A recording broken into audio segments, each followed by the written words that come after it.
I never thought I'd betray my husband with a fake gay in a shopping mall in front of him.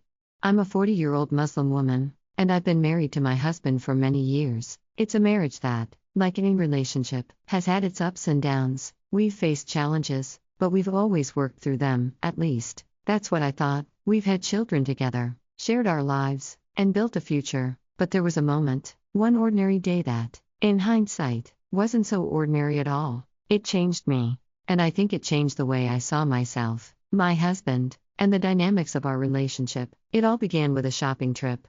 It was a regular day, or at least it started off that way. My husband and I decided to go shopping for some new clothes. We didn't have anything special planned, we just needed a few new things for the coming season. So, we headed out to the mall, like we had done many times before. The place was bustling, filled with people. It was the weekend, and the mall was packed. I remember the crowded aisles, the hum of voices, and the smell of perfume mixing with the soft, ambient music in the background. It felt like any other shopping trip, nothing unusual about it at first.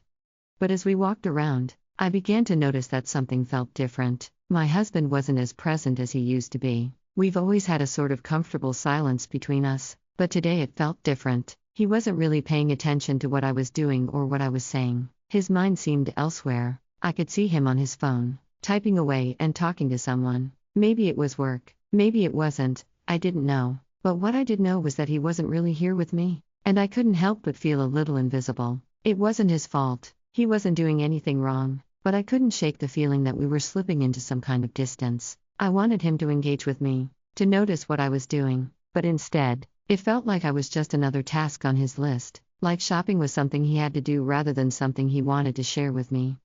The more I wandered through the stores alone, the more the loneliness set in. I started resenting him, but I kept it to myself. There was no reason for him to know how I was feeling. After all, he was busy, and I was just being overdramatic, right? But deep down, I felt like he didn't care anymore. He wasn't even looking at me when I tried on clothes. When I twirled in a dress I thought was pretty, he didn't even glance up, and I began to wonder, has he stopped noticing me? I thought about the way he used to pay attention to me when we first got together. He used to be the one who would suggest outfits, the one who would tell me I looked beautiful in everything I wore. But now, I felt like I was invisible. It was a sinking feeling in my chest.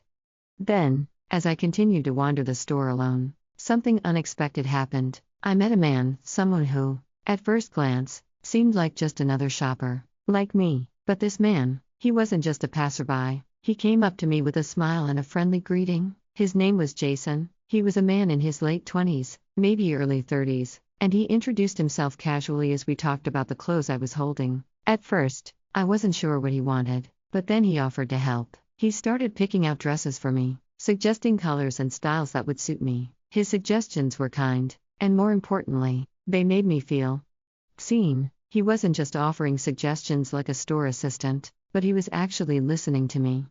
He complimented me on my appearance, my smile, the way I carried myself. I hadn't heard compliments like that in a long time, not from my husband or anyone else. It felt nice to be admired, to feel like I was more than just a wife, more than just a mother. I felt noticed. Jason's attention was different. It wasn't just about the clothes or the store, it was about me. And in that moment, I realized how starved I was for that kind of validation. I was craving attention, and here was this man, giving it to me. He made me feel like I was important, like I was worth something, and in a strange way, that felt better than it should have.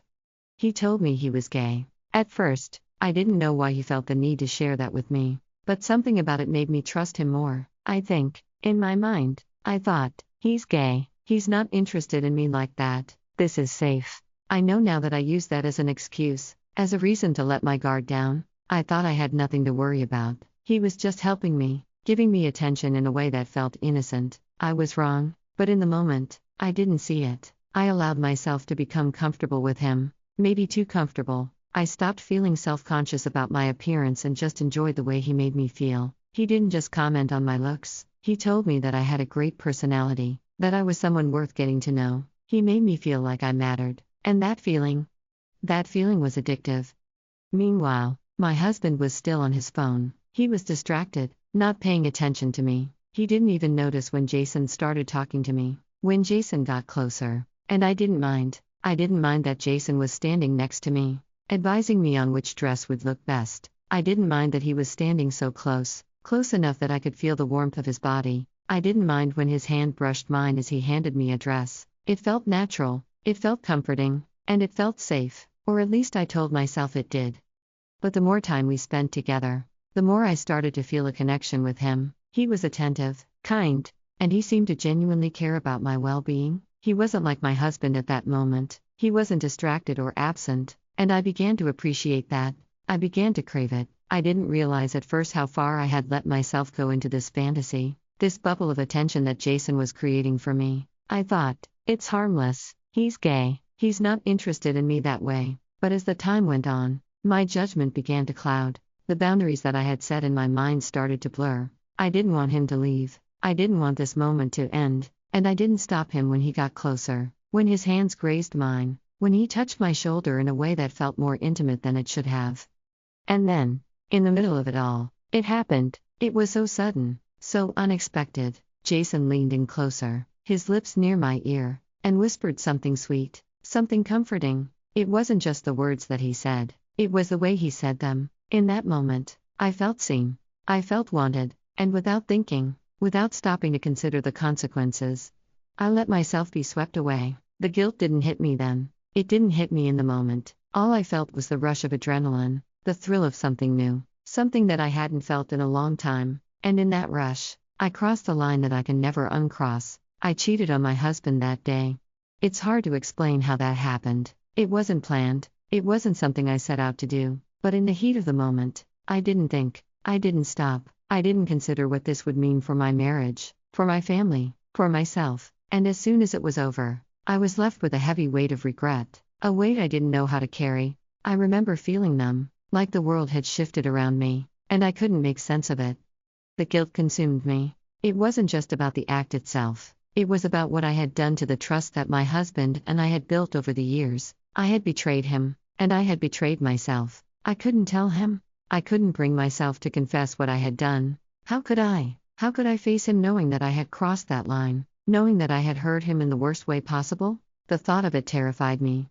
Every time I look at my husband now, I carry that secret with me. Every time I see his face, I wonder if he ever senses that something is wrong. I wonder if he can feel the distance that's grown between us since that day. I wish I could take it all back. And so, here I am, sharing this with you. I don't know why I'm doing this, but maybe it's because I can't carry this burden alone anymore. Maybe, just maybe, someone out there will understand what I've been through. Maybe you've been through something similar, or maybe you can learn from my mistake.